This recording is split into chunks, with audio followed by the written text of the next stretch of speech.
De Beurre FM, bonjour, pas de chance, c'est vous Porthos, c'est pas votre préféré, je m'en doute. Bonjour quand même. Ah, D'Artagnan, D'Artagnan c'est Claude Régent de RFO, bah oui, hein, ça fait un petit coup de jeunesse. Là, c'est bien, merci. Voilà, et puis pour faire plaisir à Eric Zemmour, parce que ça doit être son préféré, Aramis. Bah, c'est le seul qui ne meurt pas à la fin du micro. Bon, vous voyez où vont les préférences d'Éric Zemmour. Voilà, les présentations sont faites, n'oubliez pas si vous voulez nous écrire. Et puis c'est le seul intellectuel, c'est le maître du monde. Ah bah c'est gentil pour les autres qui sont autour de cette table. La tête des jésuites. C'est aimable, merci. Il prend toujours ses désirs pour la réalité. Je crois, oui. Alors, si vous voulez nous écrire, nous complimenter ou nous pousser un petit coup de gueule parce que ça vous plaît pas, bah vous pouvez le faire. C'est hebdofrançois@rfo.fr, ça s'affiche à l'écran, je crois. hebdofrançois@rfo.fr. Voilà, au sommaire de cette édition, nous allons évoquer les violences qui ont émaillé toute la semaine en Afrique du Sud, l'état du Parti socialiste où le bal des prétendants continue, la question du logement en France avec un premier jugement à propos de la loi droit au logement, la diplomatie selon Nicolas Sarkozy et enfin un sujet un peu plus léger mais néanmoins sérieux, le Festival de Cannes. Voilà, on va commencer tout de suite parce qu'on a beaucoup de choses à se dire entre nous à propos de l'Afrique du Sud. Alors bon, tout le monde a suivi la flambée de violence qui a embrasé l'Afrique du Sud toute la semaine, de Johannesburg et maintenant au Cap un peu plus récemment. 42 morts, 16 000 déplacés, principales victimes les Zimbabwéens. Ils sont 3 millions sur le territoire sud-africain, sur un pays qui compte 48 millions d'habitants, et les habitants les plus pauvres des townships les accusent finalement de prendre le peu de travail qu'il y aurait de disponible. Alors, l'Afrique du Sud, jusqu'ici, la nation arc-en-ciel avait démontré un certain esprit de tolérance qui était un peu un modèle pour l'Afrique et pas seulement pour l'Afrique, Francis. C'est terminé ce modèle? Non, le modèle est toujours présent. En tout cas, le projet de la nation arc-en-ciel est toujours là. On assiste simplement, je dirais, à la manifestation d'une histoire. L'Afrique du Sud est rattrapée par son histoire, d'une certaine manière. On a oublié quand même que cette histoire est une histoire de violence. Et que depuis la fin de l'apartheid, c'est aussi une histoire de violence, je dirais, larvée, d'espérance déçue, de colère endiguée. D'espérance déçue parce que la grande majorité des Noirs en Afrique du Sud a espéré fortement pouvoir bénéficier des promesses, justement, d'une meilleure répartition des ressources nationales. Et cela n'est toujours pas fait. C'est-à-dire que l'ANC a remporté, je dirais, la victoire de la paix, de l'apaisement à la fin de l'apartheid, mais la victoire économique n'est pas encore remportée, d'autant que nous avons quand même derrière nous des siècles, je dirais, de ségrégation où une bonne partie de la population noire a été tenue, je dirais, au banc de la société, en dehors, je dirais, de la répartition des richesses. Mais vous savez que si vous faites un parallèle, ce qu'on voit aujourd'hui, qui est atroce, qui est terrible, vous savez que les images sont très choquantes, rappelle malheureusement ce qu'on a vu depuis ces 5 dernières années dans un pays comme la Russie, par exemple. On a vu aussi en Russie des gens se déchaîner, des groupes de skinheads, des groupements parfaitement organisés, qui ont organisé des pogroms, qui ont organisé des massacres systématiques d'étrangers pendant 5 ans, aux grandes dames des autorités qui n'ont jamais su réellement enrayer le phénomène. Mais là, c'est pas dire que c'est une spécialité sud-africaine. Non, voilà, je pense qu'il faut préciser ça. Nous avons quand même au centre de tout cela, des questions d'inadaptation de certaines populations à une nouvelle donne économique et politique, une nouvelle donne politique et économique qui a surgi au lendemain, je dirais, de la chute du mur de Berlin, qui coïncidait justement avec la fin de l'apartheid. Alors, il évoquait la Russie, Francis. Éric Zemmour, un petit mot quand même. La question de l'immigration, finalement, elle traverse la planète. De l'Afrique du Sud, qui est un peu l'Eldorado de l'Afrique sur le plan économique pour les... on se retrouve finalement en Afrique du Sud. Est-ce que c'est la même situation que par exemple aux États-Unis ou en Europe face à l'immigration? Mais parce que, si vous voulez, je suis pas d'accord avec le tout début de l'intervention de Francis. Enfin, je voudrais nuancer parce qu'il peut pas tout mettre sur le dos. Même si je suis d'accord, il y a un passé de violence, mais dans toute l'humanité, il y a un passé de violence extrême quand même. Mais dans tous les contrées, il y a. Non, mais ne relativisons pas. Parce qu'une fois qu'on a dit ça, évidemment, tout se vaut et réciproquement. Non, mais en France, il y a eu des siècles de violence. On peut peut-être admettre, Éric Zemmour, que l'histoire de chaque pays n'est pas la même. Mais bien sûr. Par exemple, aux États-Unis, la violence fait partie de l'histoire politique. Mais bien sûr, mais en France aussi. Il y a 15 ans simplement. La France est un pays de guerre civile. Il y a 15 ans, des siècles. l'apartheid était la règle en Afrique du Sud. Oui, tu as raison. Mais ce que je veux dire, c'est que d'ailleurs, il se contredit lui-même, puisqu'à la fin, il rapporte ces violences-là aux violences des Russes. C'est que donc, elles n'ont pas connu l'apartheid. J'ai parlé de 2 niveaux, des 2 périodes de l'histoire. C'est pour ça que je suis plus d'accord avec la fin de l'intervention de Francis, qui dit très justement qu'il y a une nouvelle donne économique et sociale. Là, je suis tout à fait d'accord. Je pense que depuis la chute du mur de Berlin, il y a une expansion de ce qu'on appelle la globalisation, la mondialisation, qui repose sur une triple libération des mouvements, capitaux, marchandises et hommes. C'est pour ça, et donc elle est généralisée. J'ai expliqué déjà ici que nous vivons un moment absolument incroyable, qui est que il y a des centaines de millions de gens qui se baladent, qui font fi des frontières, pas seulement vers la France, pas seulement vers l'Europe, pas seulement vers les États-Unis, mais dans mais dans le monde entier. Et moi je pense que la mondialisation, le dynamisme économique repose en partie sur cette immigration, c'est-à-dire, vous connaissez ma thèse, la thèse marxiste de l'armée de réserve du capitalisme, c'est-à-dire que cette immigration permet de faire baisser les salaires dans le monde entier, et donc c'est comme ça qu'il y a un dynamisme économique. Et deuxièmement, encore plus profondément, je pense anthropologiquement que nous vivons la revanche des nomades sur les sédentaires. C'est une thèse. Qui Alors, est très personnelle. En écoutant votre raisonnement, Éric Zemmour, il n'y a pas de spécificité en Afrique du Sud. Qui sont les nomades et qui sont les sédentaires. Mais les nomades, c'est les immigrés, les nouveaux immigrés qui se baladent comme ça et qui sont en train de bouleverser les équilibres sociaux, ethniques et culturels de tous les pays. Et pas de spécificité en Afrique du Sud. Non, il n'y a pas de spécificité en Afrique du Sud. On disait plutôt le contraire. On disait plutôt le contraire. On disait que la xénophobie, depuis des années, on essayait d'en faire le propre de l'homme blanc. On s'aperçoit bien que ce n'est pas le propre de l'homme blanc occidental. Non, alors, j'ai pas dit ici. J'ai dit.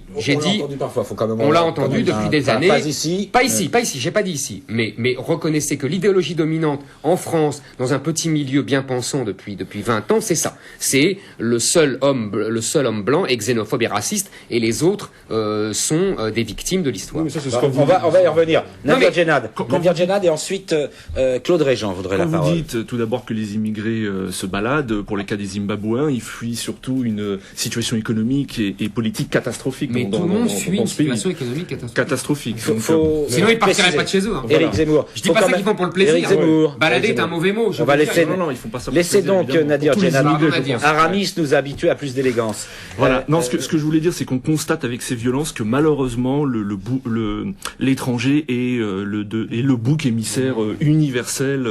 Et on a encore la preuve aujourd'hui. Le mécanisme est le même, immuable, implacable. Oui. C'est-à-dire qu'il faut un coupable, fût-il imaginaire, pour dénoncer, devant les difficultés que connaît, quel que soit le pays, devant les difficultés que connaît le pays. La couleur de peau de l'homme. Mais pour des pays en voie de développement comme l'Afrique du Sud, je veux dire que l'étranger devient le souffre-douleur en raison de la fragilité, voire de l'absence d'institutions démocratiques, d'absence d'organismes qui puissent les aider. Un exemple, par exemple, c'est vrai que en France ou dans d'autres pays occidentaux, c'est vrai que les étrangers, mine de rien, sont protégés. Il y a des associations qui les aident. Je vais juste vous arrêter à ce moment.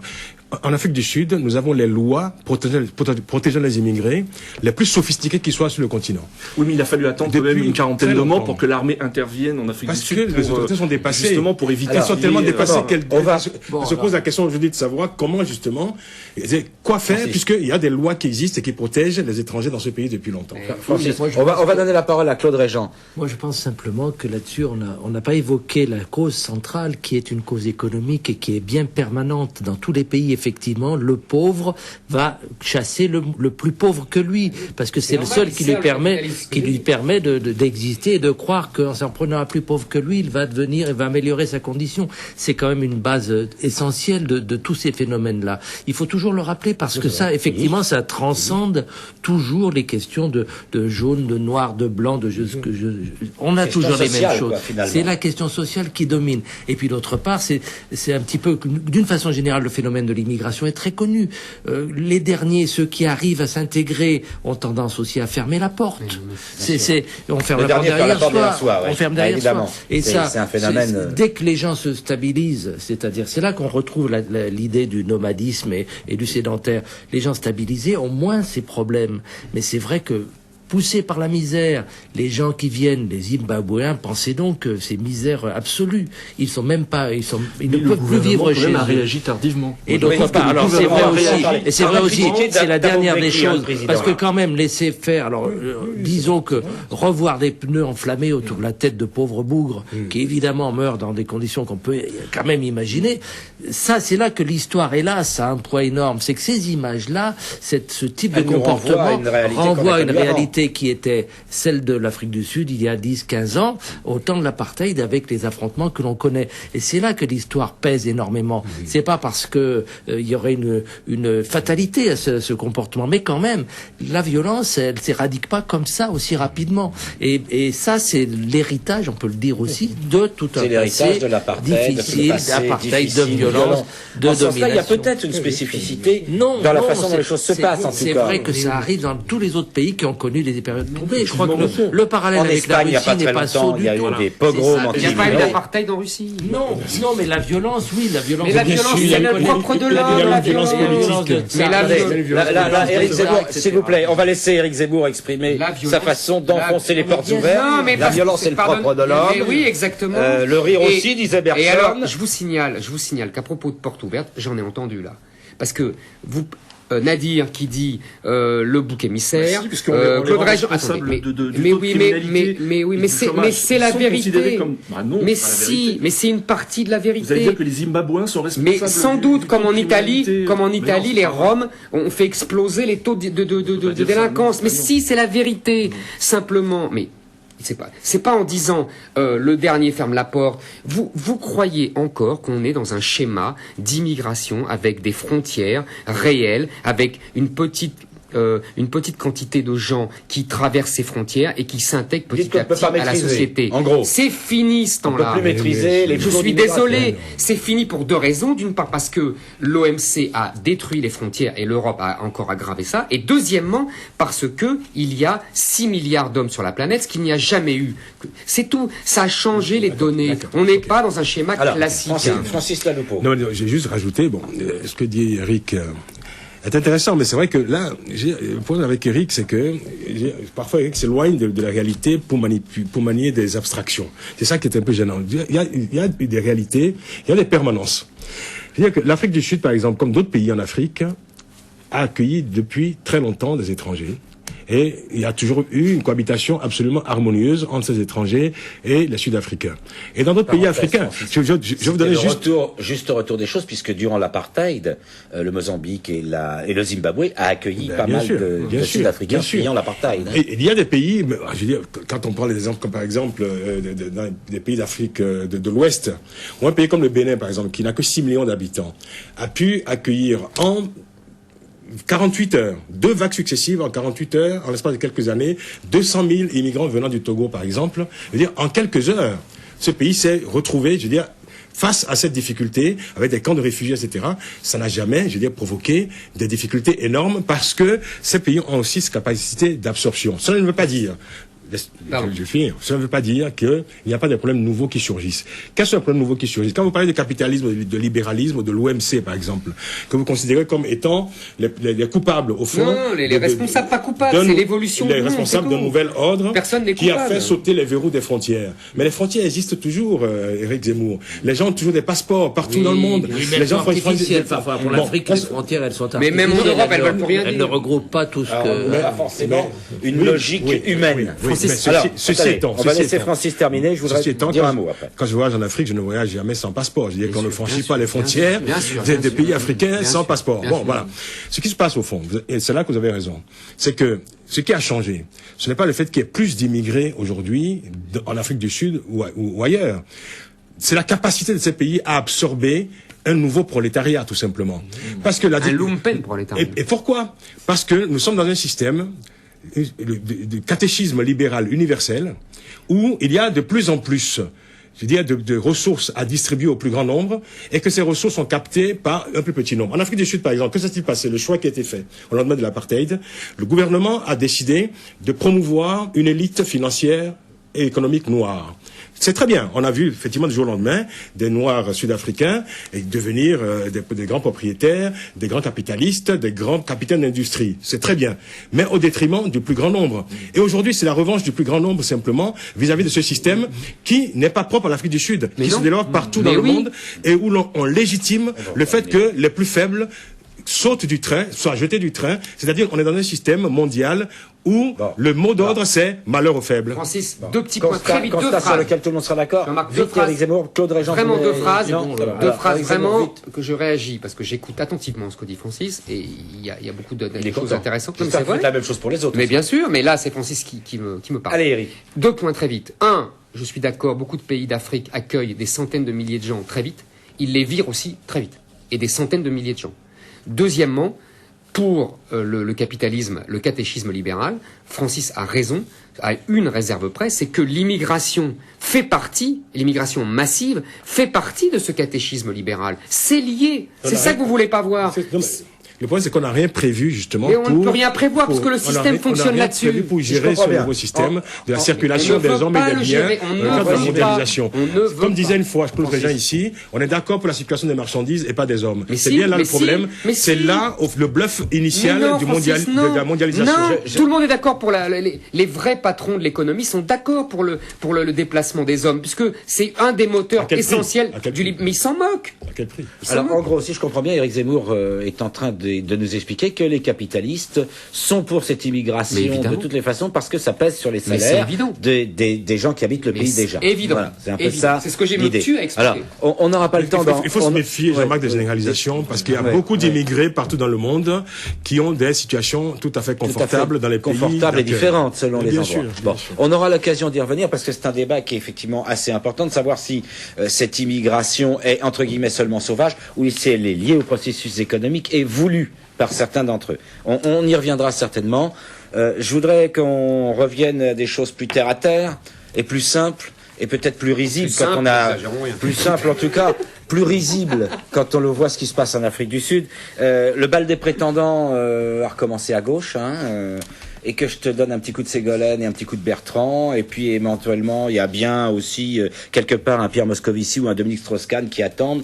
Alors bon, Claude Régent, alors qu'il y a des mouvements sociaux partout qui se multiplient, les fonctionnaires, les marins-pêcheurs, les enseignants, les lycéens, il n'y a pas longtemps, cette espèce de balle des prétendants, il faut désespérer définitivement du PS ou on a encore une chance d'y trouver quelque chose? D'abord, c'est pas risible. Je suis désolé de reprendre cette formule. Non, ça me fait pas rire parce qu'on est quand même dans un truc assez simple qui s'appelle la démocratie avec ses excès, ses côtés effectivement parfois un petit peu décalés par rapport à ce qu'on dit traditionnellement aux besoins des vrais gens, comme si les autres étaient des faux, etc. Non, c'est pas des choses, c'est pas risible, c'est difficile, on peut même presque dire pathétique pour le PS qui effectivement est en décalage par rapport au calendrier.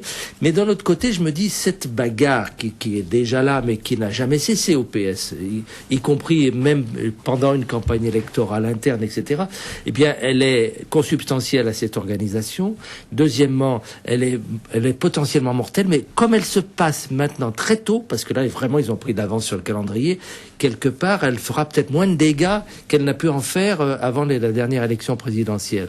Vous comprenez? C'est-à-dire que là, on a tous les personnages en place, alors avec les deux grands pôles de la Noé d'un côté, Royal de l'autre, et puis Strauss-Kahn tapis dans l'ombre qui attend que les deux se déchirent. Peut-être d'ailleurs que c'est peut-être la bonne stratégie, j'en sais rien, c'est trop tôt pour le dire, et je ne lis pas dans le bar de café. Mais c'est pas si anodin que cela, c'est pas aussi compliqué. C'est vraiment une chose à mon avis. Le dérisoire cache une vraie réalité. C'est une vraie réalité, c'est un enjeu de pouvoir qui est classique, connu, et puis en plus, ça va donner le temps, je crois, au PS de réfléchir. Vous savez qu'ils avaient imaginé à un moment de se dire, on va faire comme en Italie, on va faire des primaires pour départager tout ce petit monde. Vous avez vu comment ça s'est terminé en Italie, Donc je pense que ça les a vaccinés. Parce que là encore, l'enjeu, c'est pas, et c'est d'ailleurs ce qui est contenu, et je crois qu'on va l'évoquer dans le bouquin de Delanoë, c'est pas tel ou tel, c'est qu'est-ce qu'on propose comme ligne politique, ça c'est pas mince. Est-ce qu'on va vers je suis socialiste et libéral, c'est une voie, ou est-ce qu'on va vers autre chose? Vous m'offrez la possibilité d'interroger Éric Zemmour par exemple sur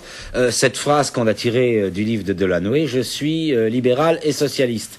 Alors d'après vous c'est un moyen de convaincre les électeurs socialistes, ça?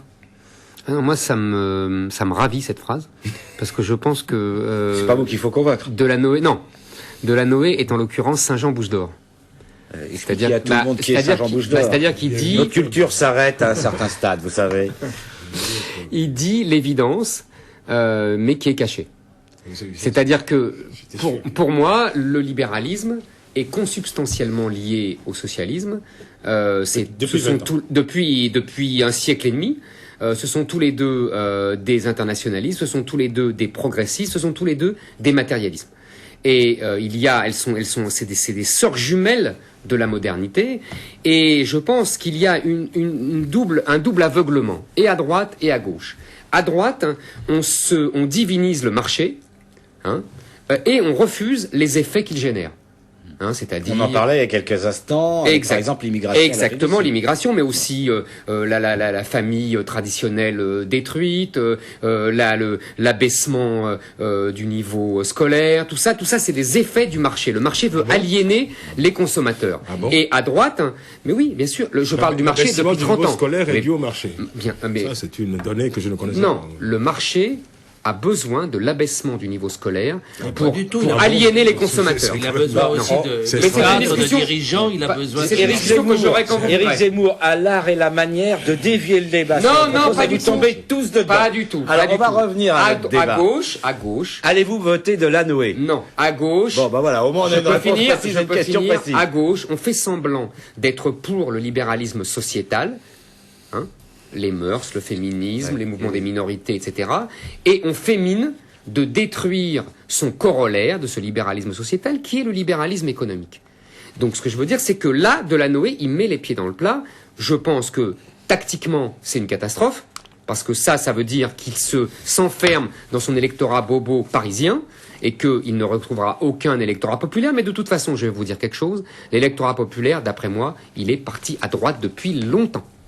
Longtemps. La question, c'est de savoir s'il va y rester. Nadir Djenad. Moi, je dirais que le principal handicap de Bertrand Delanoë, tout d'abord, pour rester sur des questions de parti, de stratégie de parti, son principal handicap, c'est qu'il ne dispose pas de réseau à l'intérieur du parti. Non, il est les jospiniste. Non, enfin, mais il n'a pas de courant propre. On sait très bien que le Parti socialiste est un parti. Ça pèse encore. Oui, mais ce n'est pas tout le parti. C'est quand même un handicap. Oui, parce qu'il a longtemps été jospiniste. Là, il est en train de constituer. Il a quelques soutiens, mais pas encore de réseau. Par contre, la force de Delanoë est ailleurs. Il est le politique le plus populaire de France. Il est même devenu, depuis sa réélection, plus populaire que Ségolène Royal auprès des sympathisants du Parti socialiste. Il refait à Ségolène le coup de Ségolène. Il est jugé beaucoup plus compétent. Par ailleurs, à propos de sondage, moi j'ai relevé un sondage intéressant cette semaine, un sondage CSA pour Valeurs Actuelles, je sais pas si on a le droit de le citer, c'est que 53% des Français interrogés jugent que les interventions et prises de position du Parti socialiste ne vont pas dans le bon sens. C'est-à-dire quand même qu'il y a une majorité de Français interrogés qui pensent que le Parti socialiste ne représente pas une opposition crédible à l'actuelle. Ça voudrait dire qu'ils les connaissent, parce que pour le moment j'ai l'impression que les socialistes eux-mêmes ne les connaissent pas. Donc, non, mais c'est une petite parenthèse, mais ça fait partie des sondages extraordinaires. On ne connaît pas les propositions, mais on demande aux gens ce qu'ils en pensent. Enfin, juste une petite parenthèse. Et Francis, qui jusqu'ici était un peu le chevalier blanc défendant Ségolène Royal l'an passé, qu'est-ce qu'il pense de tout ça, Francis? Je vous ai fait des confidences, apparemment. À l'antenne, il lit dans les pensées, Non, écoutez, Claude Régent a raison, c'est pas drôle du tout. Ça ne nous empêche pas de rire, mais c'est pas drôle du tout. C'est pas drôle. Quelle est la phrase de Beaumarchais déjà, Francis?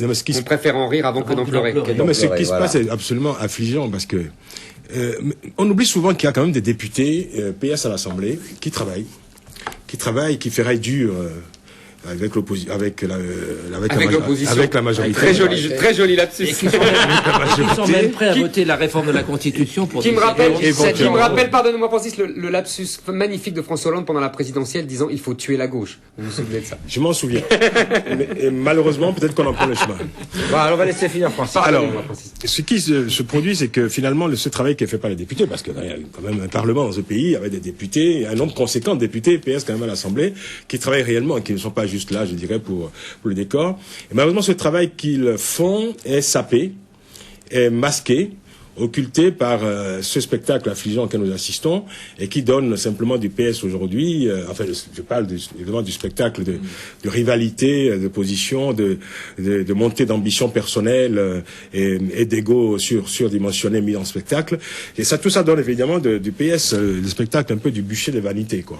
Ouais. Et malheureusement, le PS est devenu aujourd'hui, vu en tout cas par la population, par les Français et par les militants, le premier parti autiste de France. C'est un parti qui, à huis clos, est en train de donner un spectacle absolument affligeant de lui-même. Et de ce point de vue, c'est un parti qui est en train de faillir à sa mission républicaine, parce qu'il y a tellement d'attentes, il y a tellement de colère dans ce pays, qui ont besoin d'être relayés par une opposition. Et le fait que le PS, aujourd'hui, ce soit essentiellement concentré sur cette lutte de chefs, sur cette rivalité, sur ce face-à-face aujourd'hui entre Ségolène Royal et Delanoë notamment, et d'autres, parce qu'il y a d'autres candidats qu'on oublie.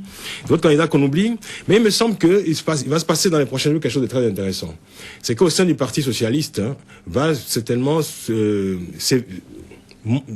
monter, du sein de ce parti, peut-être une nouvelle donne, quelque chose qui va peut-être qui va pulvériser ce que Eric disait tout à l'heure, c'est-à-dire cette espèce de consécration de la pensée molle au sein du PS, parce que quand Delanoë dit, tout le monde relève cette phrase, je suis socialiste et libéral, Eric Zemmour applaudit, disant qu'en fait, il n'a fait que révéler ce qui était déjà la réalité. Et comme Eric Zemmour est souvent le chantre du parti unique libéral non, c'est pas vrai.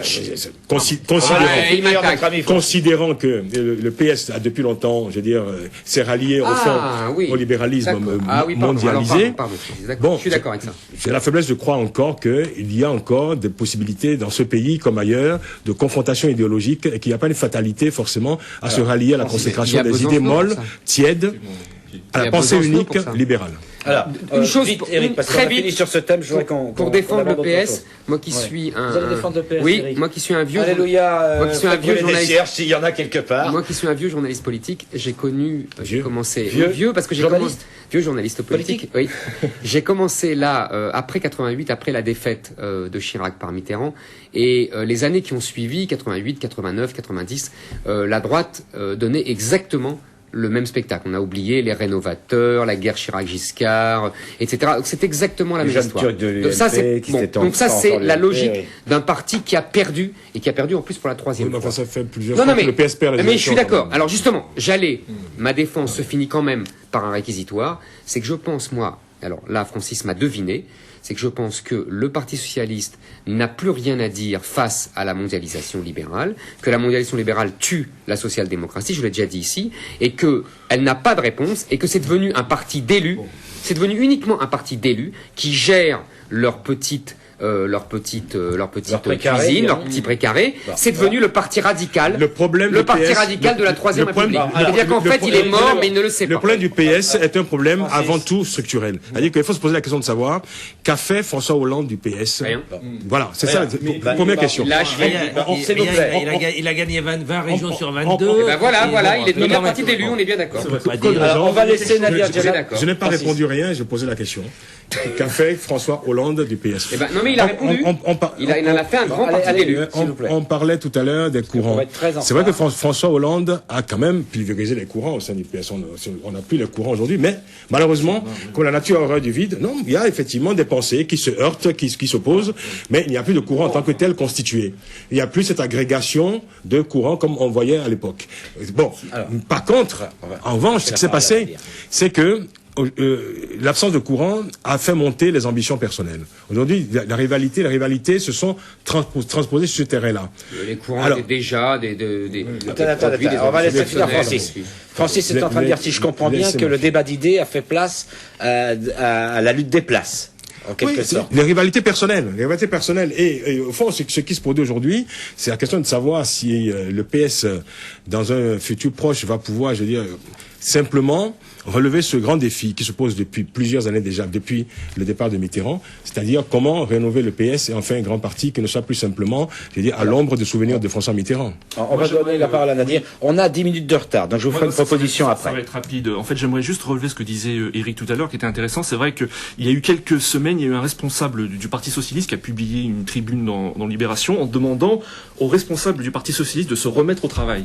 Dans le sens où on ne sait pas quoi proposer, par exemple, on parle de mondialisation, on ne sait pas quoi proposer aux électeurs de nouveau par rapport à ce qui a été dit et fait auparavant. Et cet élu disait également que c'est vrai que les ambitions personnelles, les guerres de courant font que les socialistes ne se sont pas mis au travail, ne réfléchissent pas sur des questions toutes simples comme l'immigration, la mondialisation, voire l'économie de marché. Juste pour finir, à propos de réfléchir, quand les gens parlaient tout à l'heure justement d'un PS qui serait appelé à réfléchir justement à l'occasion de cette difficulté que nous. Mais il faut quand même rappeler que de 2002 à 2007, le PS a passé son temps à nous dire qu'il réfléchissait. Il disait aux Français, patience, nous réfléchissons. Ce qui les sauve, malheureusement, à la veille de l'élection présidentielle, ils réfléchissaient toujours. Ouais. Bon. Non mais Francis, ce qui sauve un parti, c'est toujours l'erreur du camp d'en face. Et moi, je pars du principe maintenant que plus personne ne gagne une élection, il y en a toujours un qui la perd, ce qui est tout à fait différent. On reviendra à ce débat. On a plus de 10 minutes de retard, donc je vous propose... Mais il ne faut pas quand même, Jean-Marc, désespérer du PS, parce que tout ce qui se produit... C'est vous qui le dites, ça. Non, il ne faut pas que... Je veux dire, ce débat... On aura l'occasion d'y revenir, puisqu'au mois de novembre, il y aura le congrès de Reims, et on peut être certain qu'ils vont nous habituer à des rebondissements, à des épisodes supplémentaires. Il ne faut pas se plaindre de trop plein d'intelligence. C'est ce qui se produit aussi au PS. Ah bon, alors, ça sera transmis, peut-être qu'ils vous remercieront.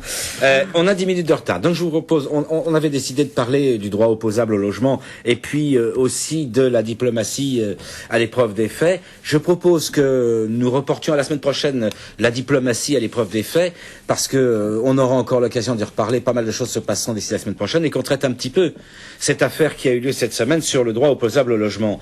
Depuis mardi dernier, la justice française a tranché pour la première fois, elle a appliqué la loi Dallot. Vous vous souvenez, droit opposable au logement, qu'avait animé les gazettes. Alors c'est une mère de 2 enfants, Namizana Fofana, qui a vu sa demande prioritaire rejetée par la préfecture de Paris, et qui a obtenu satisfaction auprès du tribunal.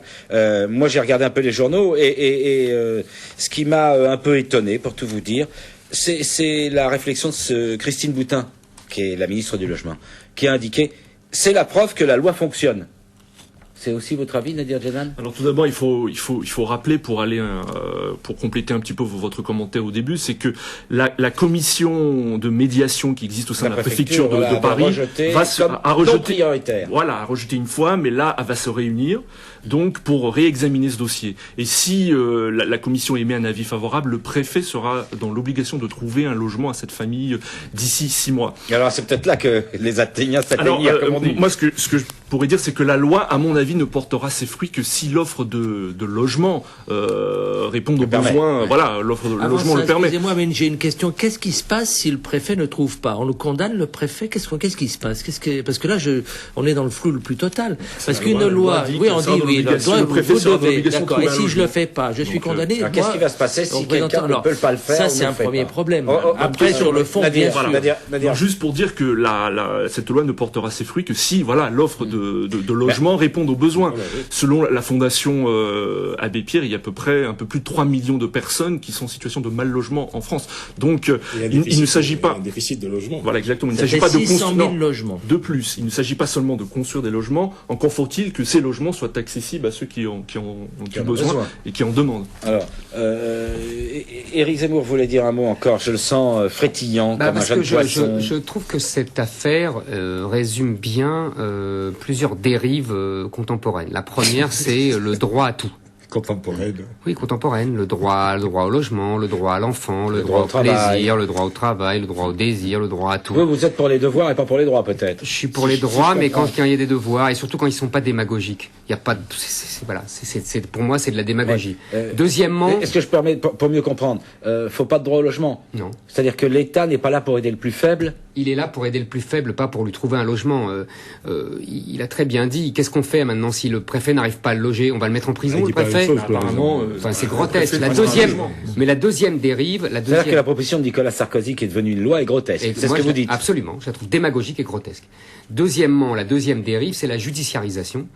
C'est-à-dire que le juge décide de tout. On avait un pays où l'État décidait de tout. Maintenant, petit à petit, il se déleste. Exactement sur le juge. De quoi se mêle le juge? Là, il Troisièmement, aura 600 000 dossiers à traiter. Voilà, exactement. il y en aura de plus en plus. Y aura-t-il des juges pour traiter ces dossiers d'ailleurs? Troisièmement, et je crois que nous avions eu il y a plusieurs mois cette conversation déjà sur le logement, nous avons le don de ne pas voir les problèmes en face. C'est-à-dire, on dit droit au logement, il faut construire. Très bien, il faut construire, mais il faut construire jusqu'où? Parce qu'en fait, moi, j'ai lu des papiers très intéressants où des experts du marché immobilier et de la construction, etc., donnaient bien les causes profondes, réelles et profondes de ce manque de logement. Et elles sont au nombre de 3. Pour aller vite, 1, c'est le divorce de masse. La première raison, c'est-à-dire que la multiplication... Des cohabitations. Exactement, des cohabitations, le divorce de masse. Deuxième, là, on en revient à mon histoire de frontières et de mouvements de capitaux. La spéculation immobilière internationale dans les grands centres-villes qui tire les prix vers le haut. Les centres-villes de leurs habitants. Donc tout le monde va vers... On voit bien que les centres-villes des grandes capitales sont habités souvent par des gens étrangers au pays et voilà, qui ont les moyens ou très financiers. riches, voilà. Donc, et ça tire vers le haut tout le monde. Et troisièmement, on en revient à notre histoire d'Afrique du Sud, d'immigration comme régulation, d'immigration dérégulée comme régulateur d'un système capitaliste, l'immigration qui pousse évidemment, puisque les gens arrivent, qu'il faut construire pour eux, et c'est des familles plus ou moins nombreuses, etc. Et la conjonction de ces 3 éléments pose des problèmes de fond. Alors on peut dire on construit, certes Nadir, mais on ne va pas bétonner comme ça tout le pays, parce qu'on ne résout pas, et on ne résoudra pas, personne n'osera résoudre ces 3 problèmes-là. Je crois aussi il y a un autre aspect, c'est le problème du foncier. Et tant qu'on n'aura pas imaginé des instruments qui vont permettre d'éviter cette dérive des coûts du foncier, parce que ça ne touche pas que le centre-ville. Allez dans toute la France profonde, comme on dit, vous verrez que pour construire une petite maison, c'est le terrain qui vous coûte 2 fois plus cher que la maison. Donc il y a un vrai souci. C'est vrai qu'il y a peut-être qu'il y a une pression démographique. Il y a une pression démographique, mais il n'y a pas que ça. Il y a aussi de la réserve foncière qui a été mal exploitée. Il y a l'État et les collectivités qui ont oublié de remettre sur le marché d'énormes terrains qui sont disponibles, qui pourraient permettre de respirer. Et ça, on le fait mal ou on le fait trop tard. Et on le fait en plus au prix de marché qui, de toute façon, décourage toutes les constructions. C'est pas et ça, là, il y a quand même un effort extraordinaire à faire. Et de même, il y a aussi un effort, même si c'est caricatural de dire il y a 136 000 logements vides à Paris, d'après les chiffres que vous nous avez préparés gentiment. Mais 136 000 logements vides à Paris, on va pas d'un seul coup comme ça les remettre. Mais enfin, quand même, il y a un vrai souci. Pourquoi ces logements vides alors qu'il y a une pression extraordinaire? Il va falloir être imaginatif. C'est la discussion sur la protection excessive du locataire qui se retourne contre le locataire. Il y a une vraie discussion. Le propriétaire, vous voulez dire. Mais non, du locataire. Non, contre lui-même. Comme le système français protège trop beaucoup le les locataire. propriétaires deviennent... Voilà, parce qu'on a fait l'expérience au Canada, on a supprimé toutes les protections du locataire et le marché s'est quand même beaucoup fluidifié. Là, on est en train de une parler discussion intéressante. Presque technique, si j'ose dire. Francis Laloupeau, qui veut peut-être dire un mot. Bon, il vient de rappeler les chiffres, par exemple à Paris, Claude Régent. Tout le monde se pose la question, à quoi sert cette loi droit opposable au logement, finalement? À quoi sert-elle? Il semble qu'autour de la table, tout le monde dise on voit pas très bien la solution, on voit pas très bien comment on va l'appliquer, la décision de justice, si tant est qu'elle est prise. Alors, à quoi ça sert? Une loi d'annonce. C'est une loi d'annonce. Pour moi, oui. Effet d'annonce. Effet d'annonce qui aujourd'hui va avoir des conséquences pratiques. Mais oui, très juste. Oui, des conséquences. Oui, c'est normal que les citoyens prennent la loi au mot, si je puis dire. C'est tout à fait juste. Et à l'époque, quand Jacques Chirac avait annoncé avec beaucoup de solennité la mise en place de cette loi, je veux dire, toute la presse, je me souviens à l'époque, avait applaudi comme étant un des plus grands événements du siècle, n'est-ce pas? Mais simplement, je veux dire que l'annonce est tout à fait belle, parce que ça part d'une idée fort généreuse de l'État et du législateur. Simplement, une fois que la loi rejoint la réalité, on se heurte aux difficultés qui ont été parfaitement décrites ici par mes confrères.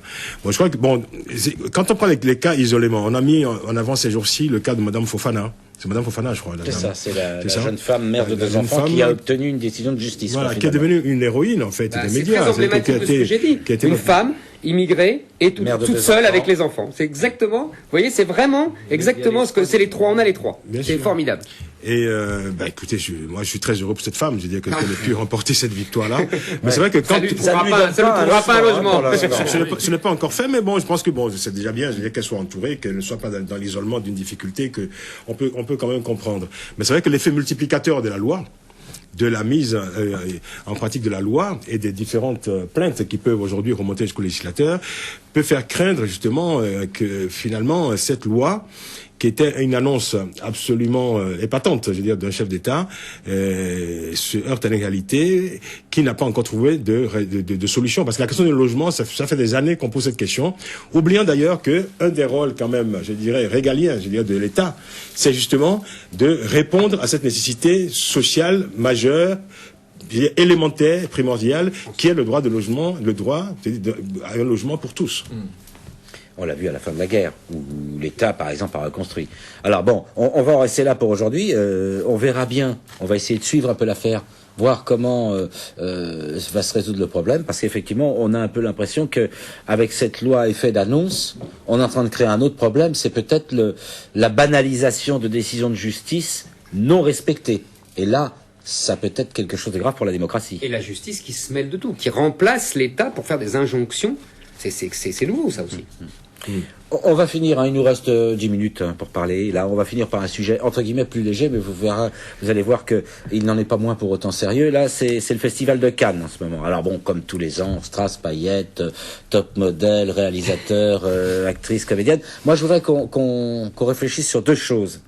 Sean Penn, qui est le président du jury cette année de Cannes, a donné le ton en affirmant que le choix de la palme ne serait pas indépendant de l'actualité sombre de la planète, je reprends ces termes, et il a dit à un autre moment, mais dans le même moment, c'est l'élection la plus importante de notre histoire, en évoquant non pas l'élection à Cannes, mais l'élection américaine. Alors on a envie de rapprocher les deux, et de se dire, après la palme à Michael Moore, maintenant la présidence de Sean Penn avec ses déclarations, est-ce que Cannes est devenu un festival du cinéma politique, Nadir Djenad, engagé, disons?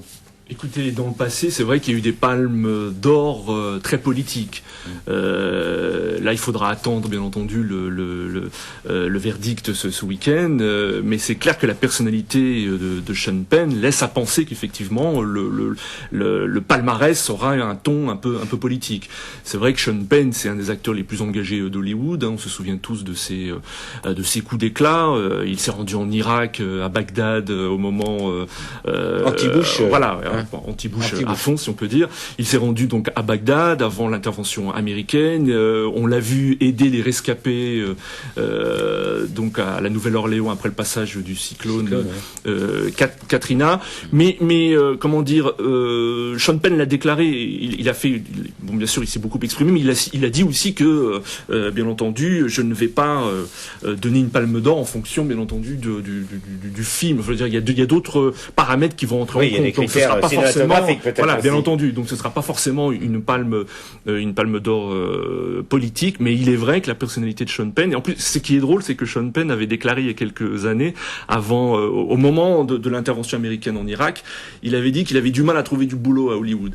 Et c'est vrai parce que ça rappelle un peu ces acteurs qu'on pensait communistes au moment du macartisme. La blacklist. C'est drôle. Oui. Bon, on n'en est pas là. Alors, on n'en est pas là, bien entendu, mais on loin de là. Claude Régent, est-ce que Cannes est en train de vivre une dérive, je mets des guillemets à dérive d'ailleurs, mais une dérive d'un cinéma où l'engagement est de plus en plus présent? Non, le mot dérive ne convient pas d'ailleurs. J'ai envie de faire le populiste à bas prix, mais quand Faites même. le populiste à bas prix. Vous savez faire ça aussi, Claude. Un festival de cinéma, c'est fait pour récompenser les bons films, non? Oui. Donc un bon film, moi avant de savoir s'il est politique ou pas, j'ai tout simplement envie que ça soit un bon film. Et je trouve ça un peu terrorisant. En plus, Monsieur Penn, il est gentil, mais quand il annonce, pour faire la parenthèse, parce que il part apparemment un petit peu dans des dérives là, c'est l'élection la plus importante de notre histoire. Ça c'est extraordinaire. extraordinaire d'annoncer à l'avance qu'une élection américaine, ça sera la plus importante.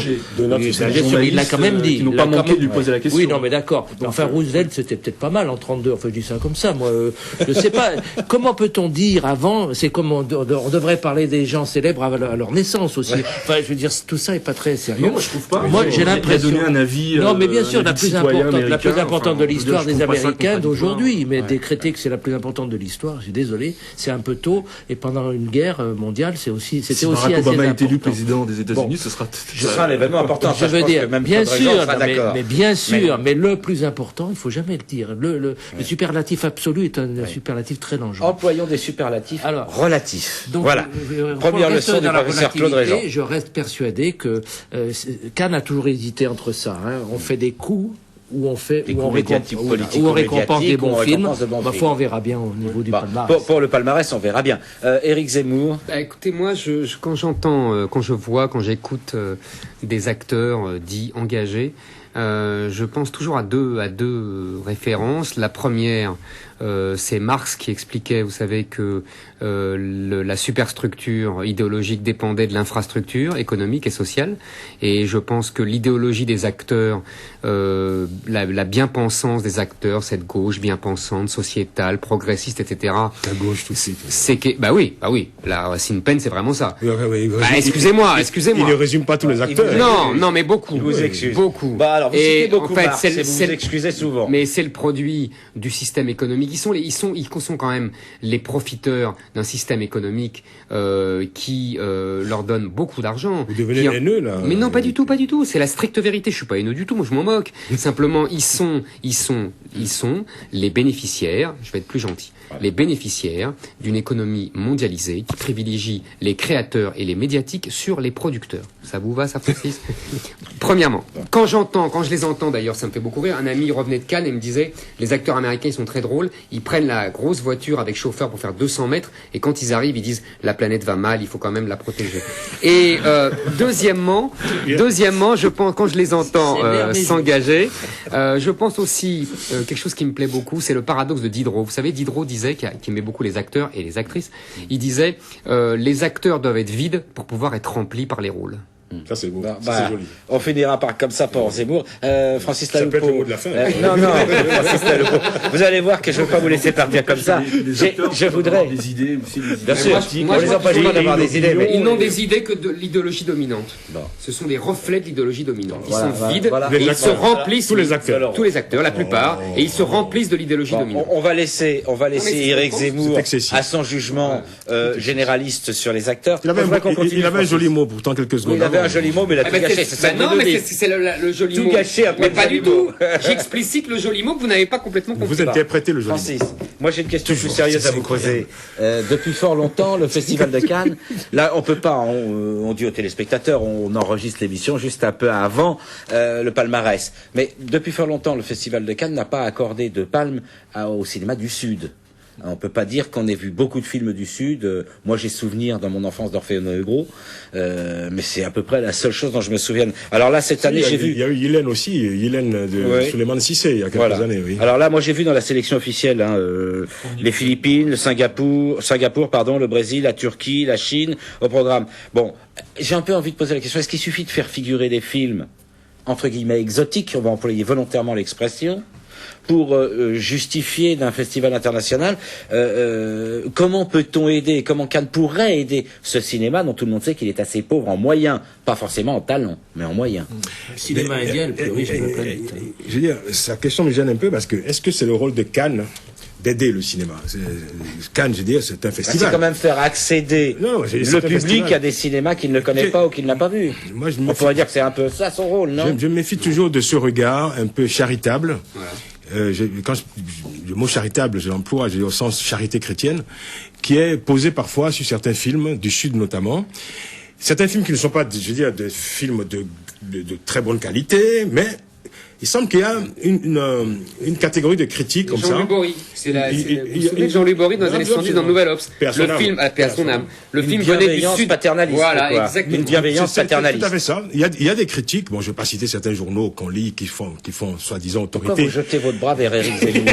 Ah non, c'est pas, il vise pas le Figaro. Bon, on va Là, laisser je sais qu'il vise pas le Je Figaro. parle On va laisser d'un Francis magazine terminer. spécialisé, un hebdomadaire spécialisé. Absolument. Un hebdomadaire spécialisé Voilà. qui s'est bien reconnu. Absolument. Bon, on ne va pas plus loin. On commence par C, C, qui finit par A. On va, s'il vous plaît. François est une émission, est une télévision sérieuse. On veut pas de procès. Hein, alors, on s'arrête là. Francis. Ils sont pénibles. Un peu. Bon, alors. Donc, je parlais de charité chrétienne, donc. Je pense qu'il y a des films du Sud qui ont été récompensés parce que simplement c'était des films de grande qualité, des films de grand talent qui ont été récompensés. Je parlais tout à l'heure de Yilène, de Souleymane Cissé, le Malien, qui avait eu une palme et qui était parfaitement méritée. Mais je veux dire que quand à côté de ça, c'est vrai que quand on lit certaines critiques qui encensent certains films du Sud, simplement parce que les films viennent du fin fond de Burkina Faso ou simplement parce qu'il faut donner bonne conscience et pardonner à ces films-là des erreurs techniques qu'on ne pardonnerait pas à un film italien, français ou américain, je trouve que c'est une démarche qui est à tout le moins équivoque, sinon absolument douteuse. Bon, alors, voilà. Une position intéressante. Non, mais c'est mais, bon voilà. Maintenant pour répondre à votre question, bon, je sais qu'il y a un prix RFO par exemple qui est décerné. Oui, il y a un prix des scénarios de court-métrage RFO qui a été décerné il y a quelques jours. Mais ça c'est intramuros, je crois, c'est RFO qui décerne son prix. Oui, non, mais il y avait des représentants des RFO. Il y a des cinémas à Cannes, il y a le cinéma, il y a le festival officiel avec montée des marches, etc. Et puis il y a des zones parallèles, je dirais, qui sont réservées à d'autres formes de cinéma.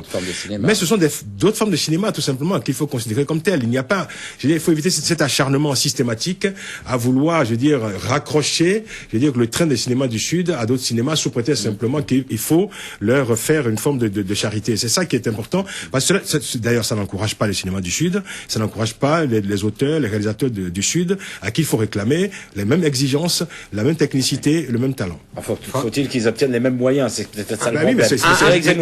Non, justement, un petit mot de complément. Il nous reste une minute. Eh ben alors, très vite, Francis a parlé d'or, vraiment, et c'est pas Saint-Jean-Bouche d'or. Vraiment, je suis tout à fait d'accord avec ce qu'il a dit. Je voudrais rajouter un tout petit point. Vous disiez, Jean-Marc, que Cannes devait aider ou pas. Moi, je suis d'accord avec Francis, Cannes n'a pas aidé. Mais en revanche, ce qui c'est peu, la France, qui a, vous savez, les seuls moyens de financement public du cinéma et qui met souvent ces moyens-là, exception culturelle française. Exactement, mais souvent ces moyens-là au service de cinéma plus pauvre, de cinéma africain, de cinéma israélien, qui est tout à fait remarquable et qui est très brillant, exactement. Et voilà, ils aident beaucoup. On a vu, et même, on a aidé le cinéma italien, qui était à un moment après avoir été le plus brillant du monde, qui a été en déliquescence. Maintenant, on peut avoir une grande discussion sur les mécanismes de l'aide et sur les résultats, parce que bon, mais c'est une autre débat. En tout cas, il y a une dernière question. Il nous reste à peine une minute. Cannes est-il en dehors du petit phénomène qu'on a vu apparaître avec des films comme La Graine et le Mulet, des films comme Indigène, qui sont des films qui ont une histoire, où il y a des comédiens de talent, mais qui sont aussi un peu l'expression d'une diversité. Est-ce que Cannes est présent là-dedans ou est-ce qu'il est totalement absent de ce petit mouvement qui commence à se dessiner?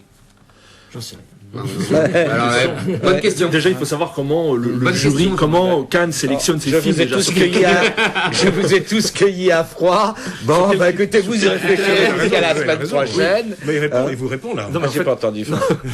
Excusez-moi. Nadir.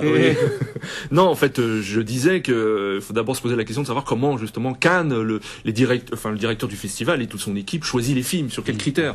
Donc bon, bah écoutez, c'est une question aussi. On y reviendra. On y reviendra, mais là, cette fois-ci, l'année prochaine, en mai, si vous êtes encore avec nous, je l'espère. En tout cas, nous, on vous retrouve la semaine prochaine, même lieu, même heure, et toujours avec le même plaisir. Bon week-end.